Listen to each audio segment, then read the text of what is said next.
Hey everybody, it's Tim Hinton from marchingartseducation.com. You might also know me as the host of the Marching Roundtable podcast.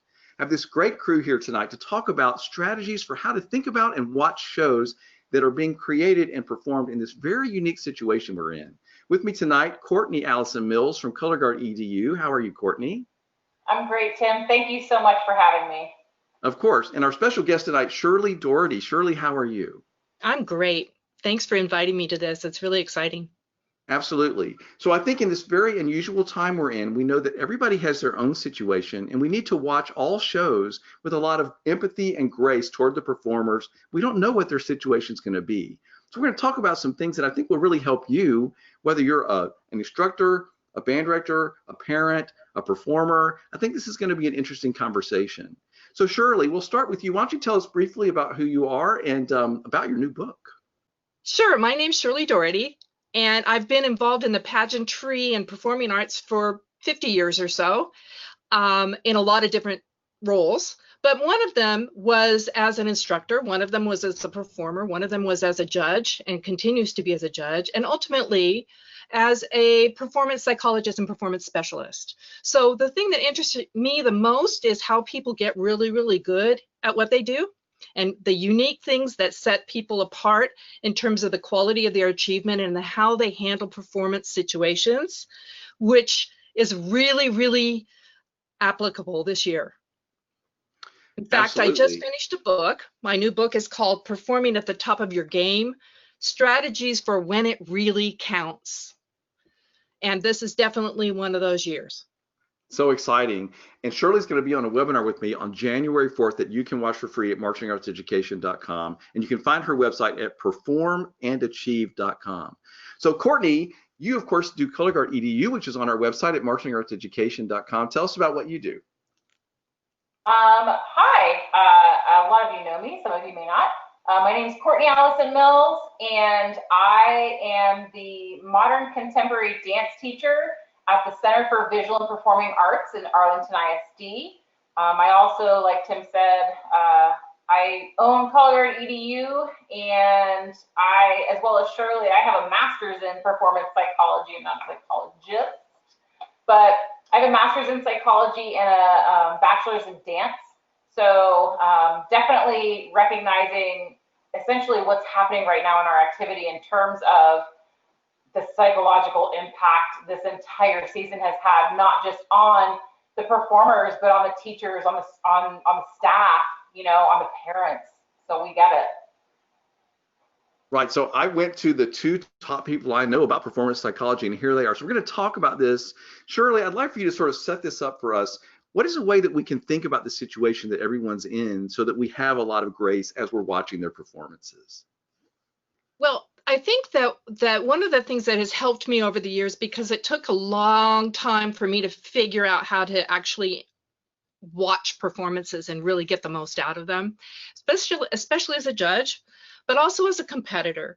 And one of the things that I have decided is important is, rather than judgment, is curiosity. Curiosity being, what did it take for them to do what they're doing? What did they start with, and how did they manage all of the ingredients that they had to use? So one of the metaphors that I'm using for this season in particular is like Iron Chef on steroids.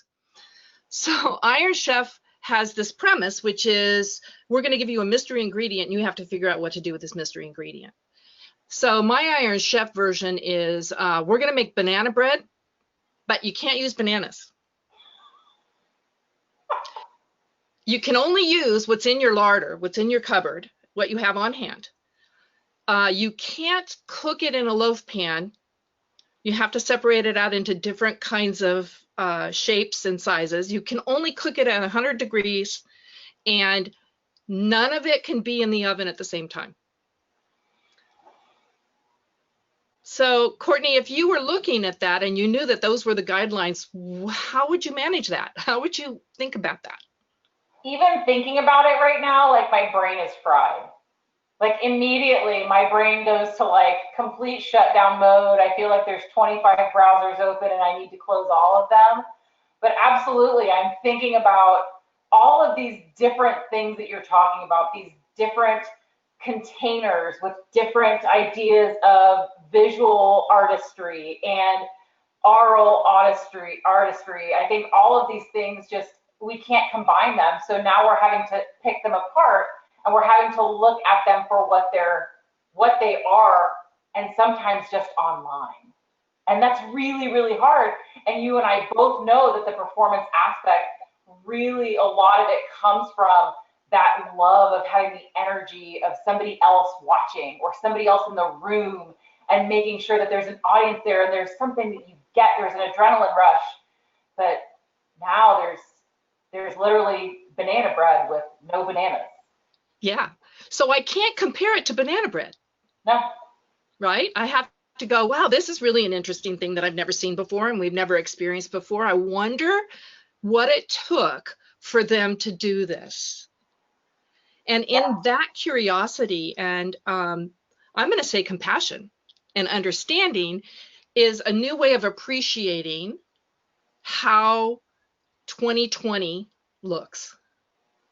Yes, I think not only with appreciating, but I'm going as far as like as really trying to understand the mindset of not only the students but the staff, because you know the students have put in so much work, and it's so difficult for them. It's really hard for educators right now to keep continuing to create that engagement that we can do so easily, you know, person to person. And if we could just choose bananas. Where are the bananas? You're absolutely right. And I want so desperately for there to be bananas, but there can't be right now. And I recognize that. And I think that we're all doing the best we can. And I love that you're talking about compassion and really looking at it curiously and saying, I wonder how they got to this point. And I guarantee you none of them got to whatever point they're at from being lazy or being, you know, it's literally, I have not seen this kind of effort, I feel like, in trying to be so creative with something that we've been so constant at for so long. And the other challenge, I think, with it is that people that have gotten good at this, they know what works and what doesn't work, right? And now they're having to do things they know don't work as well. And that's a struggle, right? That sort of goes against our impulses. And so when I see someone going, I'm going to make the best of this, I'm going to figure out how to do this in a way that's never been done before, and maybe I wouldn't choose to do it this way, but I'm going to make the best of this, then I have a whole nother level of appreciation for it. Absolutely. I also think too, a lot of this has made all of us really appreciate kind of what it was before, you know, the normalcy of what we had and now how it's changed. But I also feel like this is a great opportunity for us as a community to look at maybe where it's going. And maybe it's going to open up some new avenues and some new ideas of how we can be even better at this craft. Because some of the things that we do because it's always been done. Yep. Right? And now it's a chance to shake it up. But I think it's really important for everybody to understand we didn't choose these particular conditions. They're being imposed on us. And we're going to have a little resistance to it. And we're going to have a little bit of a fight response, maybe. Yeah. A little bit, of wanting it to be something other than it is and resisting that too. So we all have to soften around it a little bit. Yeah, and recognize that at this point in time, like, we're not just living through another season, we're living through a pandemic. And giving that grace to not only our students and our teachers, but I mean, this is a pandemic. This is like a once in a century thing. And I feel like while the creative arts and the pageantry arts are fantastic right now, and I know that none of us can really get by without Netflix or Hulu or some sort of show that keeps us entertained, we have to recognize that it's all changed. And just looking at the pageantry arts and just holding it with all of our hearts and loving everything that it is, and possibly loving everything that it isn't because it can't be. And missing that and valuing it more when, once again, we might have it. Absolutely, 100%. The other thing I was thinking was that we all have to be aware that, I know for me in my life, it takes me about 50% more time to do anything. right? And we're all having to face that.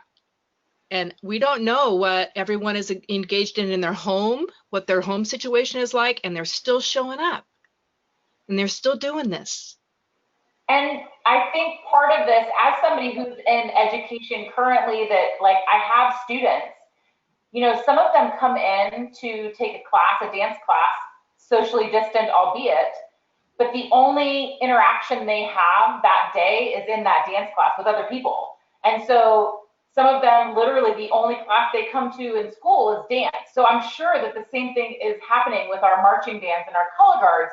The only thing that these kids are really going to and being able to pour themselves into is this activity. And it's, I mean, I don't know if they've ever needed it more. I agree with you. And I also think that there's another important aspect, that is the experience of knowing that whether or not you show up and whether or not you do your part and whether or not you are a full-fledged member of the community matters. It matters. Absolutely, absolutely. And I think that that's one of the greatest lessons that this activity allows us to teach, learn, experience, that what we do matters. And that is, to me, the overarching significance that we see, that even regardless of all the other struggles that are going on right now, that's still happening.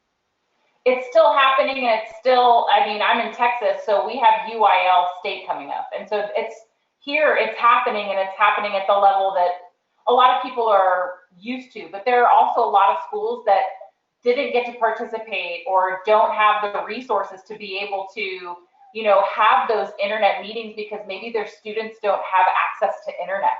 And I feel like we sometimes forget about that all of our students aren't in that higher level class where they have that access constantly.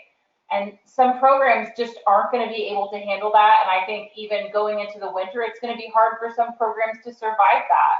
I think the more we can support, not only financially, but just with a communal support, the more we can do that for our community schools and our just everything in and around our homes is going to be beneficial for everyone. And when you think about, even, I know I'm in California, and in California there's such a big variance between what schools can do, what students can do, what instructors can do.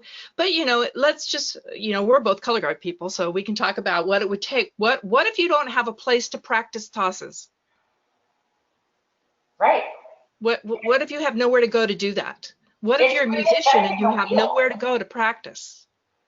Well, then you're thinking about not only that, but you're also having to teach possibly over the internet. You're having to teach over these Zoom. You're having to teach over these.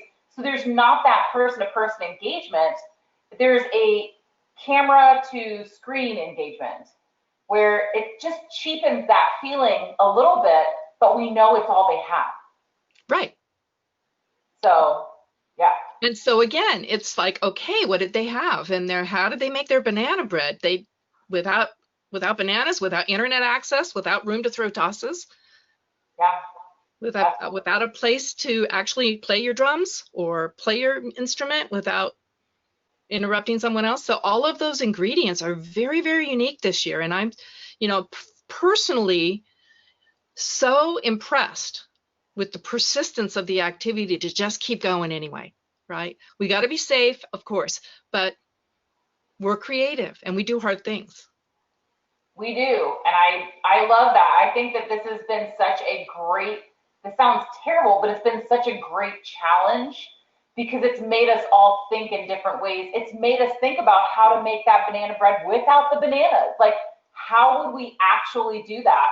And what this whole year has taught us is that we can do great things and we can overcome whatever's happening because we have technology. And no, it may not be to the level that you are used to, but again, we're living through a pandemic right now and the marching arts are still happening. I love the idea of having curiosity about it and just imagining, I wonder what this group has been up against, you know, and maybe I can give them the benefit of the doubt. I mean, we actually know because of who we are. everybody's doing absolutely the best they can and trying the hardest and making the best of their situation. So I love this conversation.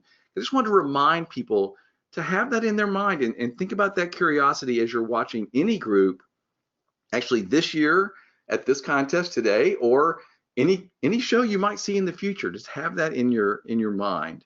Shirley and Courtney, you guys are absolutely wonderful. Thank you so much for having this conversation and for sharing your thoughts with us today. Absolutely a pleasure to have this chat, for sure. Thank you so much.